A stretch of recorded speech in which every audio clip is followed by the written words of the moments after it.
I know this is a little bit strange because this is technically probably a self-improvement video, but let me explain. I hit it. I hit the camera. If you're someone who's reading all the books and watching all the content and taking all the courses and going to all the seminars, but you still feel like your life isn't changing or improving, this video is for you. And just as a disclaimer before we get into the video, just because you feel like your life isn't changing doesn't mean that your life isn't actually changing beneath the surface, even though you can't see it. But we'll get to that later. Hey everyone, welcome back to the channel. If you're new here, my name is Jorge Calauz. I am a business lawyer based in Florida, specializing in high-stakes lawsuits. And in this channel, we explore the principles and the strategies to help us live more productive, meaningful, and fulfilling lives. So I want to start off with that disclaimer that I just gave, which is that just because you may feel like your life isn't changing doesn't mean that it's not actually changing. To illustrate that, let me tell you the story about the Chinese bamboo tree. A while ago, a Chinese farmer planted a bamboo seed to grow a bamboo tree. Now, for the whole first year, he watered it and nothing happened. For the second year, he watered it again and nothing happened. And all of his neighbors were telling him, you need to stop watering this seed because nothing is happening and nothing is going to happen. Third and fourth years came and he kept watering the seed, and the mockery from his neighbors got even louder and louder, but he didn't stop. He went into the fifth year, again watering the seed, and eventually, over the course of just 6 weeks, the bamboo tree grew 24 meters up above ground. And all those neighbors that were once laughing were now stunned. Now here's the question: did the bamboo tree grow 24 meters in just 6 weeks, or did it grow 24 meters in 5 years and 6 weeks? The fact of the matter is that it was during those 6 weeks that the bamboo tree started to grow above ground, but for the first 5 years, it was growing its entire root system underneath the ground. And this wasn't visible to the farmer or to the neighbors. And so what you might be going through is that you feel like nothing is happening, but down deep beneath the surface, in places where you can't really see it or notice it, you are growing your root system so that you can one day grow that bamboo tree. And so just because you don't see change and you don't see growth doesn't mean that change and growth isn't happening. Now, I love that story because change and growth and success takes a lot of time,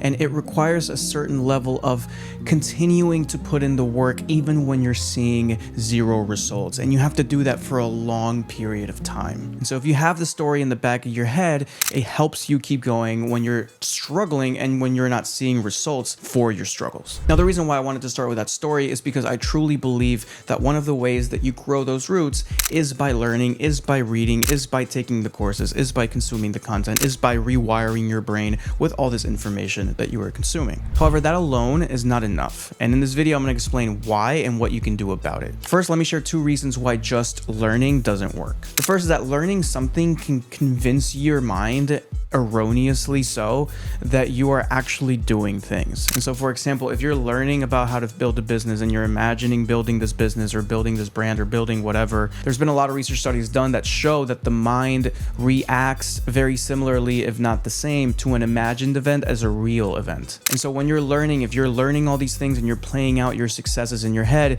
it can convince your mind that you are actually achieving those successes. And so it can deprive your mind of the motivation, the dopamine, to actually go after those goals. The second is that learning is great, and I am a huge proponent of learning, as you can see by my wonderful books back there. There's more over in another room as well. I'm a huge fan of learning. I'm always learning. But at the end of the day, only action develops skills. And skills is what pays the bills. Skills are how you build anything, and the way you develop skills is through action. Now, learning can help you develop those skills in a shorter amount of time, so it takes you less action and less trial and error to obtain those skills. But at the end of the day, you can't cheat your way out of not doing and taking the action to develop the skills. Developing skills requires that you take action. So if you've been diving into the books and diving into the courses and diving into the seminars for a while now, but you're frustrated, instead of picking up another book or watching another video, here's 5 things that you can focus on. The first is to develop the action habit. Another way to describe the action habit is having a bias towards action. When you have a bias towards action and you're faced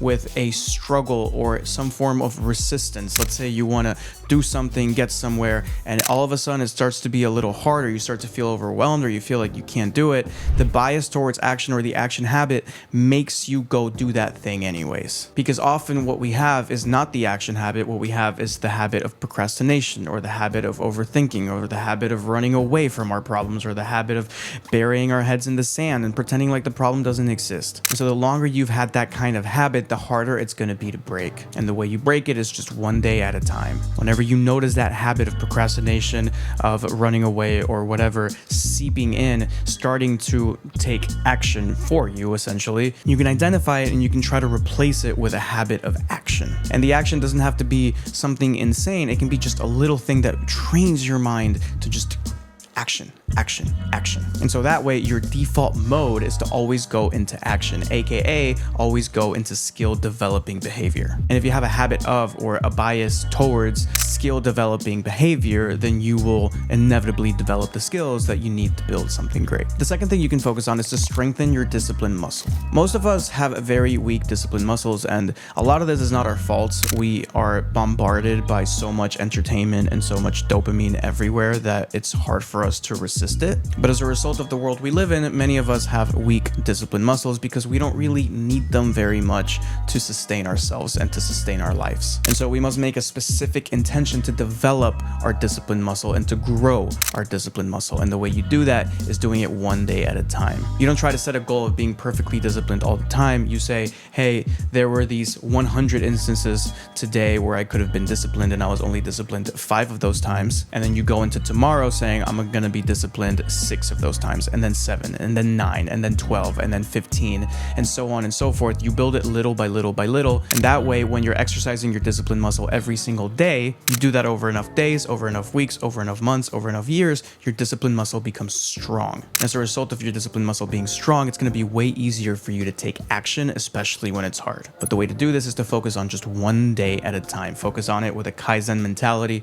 of how can I get just 1% better today than I was yesterday. Because when you narrow your field of focus like that, it reduces the amount of overwhelm, and you won't have a situation where you were undisciplined twice in a row and that overwhelms the crap out of you, and then you just give up because you just say, I suck. The third thing you can do is to audit your environments. I am a huge believer that one of the best ways to change human behavior is to change the environments that human is in. And so if you're in an environment where people aren't really doing anything with their lives, the most likely result is that you are also not going to do anything with your life. But if you're in an environment where people are taking action and building great things and doing great things and being of service to other people, you are probably also going to be doing that kind of stuff. It's like the old saying goes, if you hang around 5 smokers, you'll be the 6th. And if you hang around 5 fit people, you'll be the 6th. Now, your environment is not just limited to your physical environment, it's also your digital environment. In other words, if the people that you're following on social media are all talk, maybe you want to follow some people that are doing a lot of great things and building great things,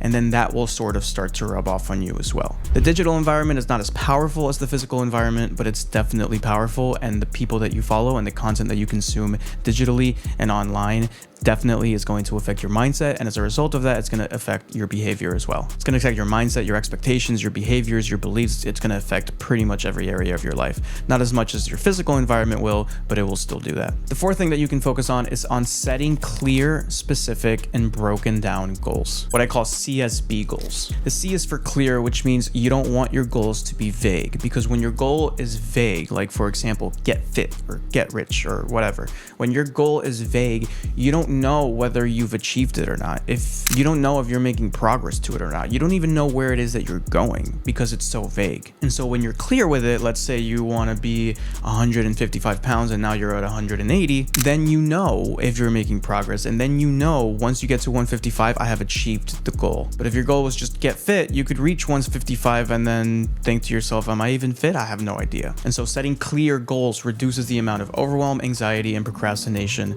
that we experience.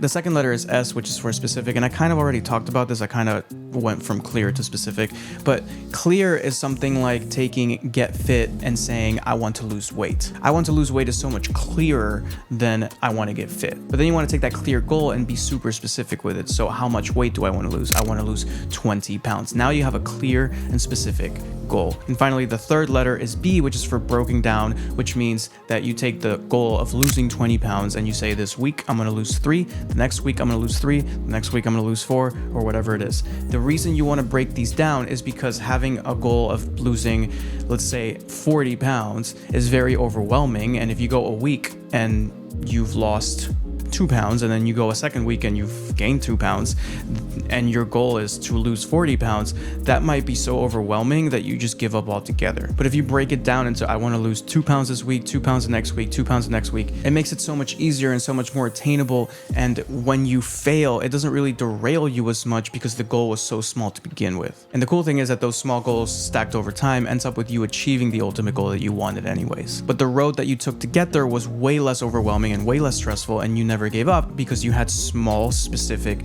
broken down goals that you could focus on without getting overwhelmed. And finally, the fifth thing that you can do is to build accountability systems. I'm a big fan of accountability because I think that human beings are very good at lying to themselves, but we're much worse at lying to other people. And so if we set out to do something, like let's use the losing weight example again, and we said that we wanted to lose 20 pounds and we ended up losing 10 pounds, we can sometimes lie to ourselves and say, no, I actually just wanted to lose 10 pounds. I achieved my goal. It's very easy for us to lie to ourselves like that. I don't know why, but it just is. But if you tell your friend that you want to lose 20 pounds and then you say, I lost 10 pounds, that friend should congratulate you on the fact that you lost 10 pounds, but you're not really going to be able to lie to him about the fact that you set out to lose 20 pounds because he heard you say that you wanted to lose 20 pounds. And so if you try to tell him, hey, I reached my goal, I lost 10 pounds, he's going to say, no, congratulations, but you told me 20. And then you're going to say, no, it was 10. And then he's going to say, no, it was 20. And he's going to hold you accountable to that number. And so if you say you want to build something, if you say you want to build a business or build a brand,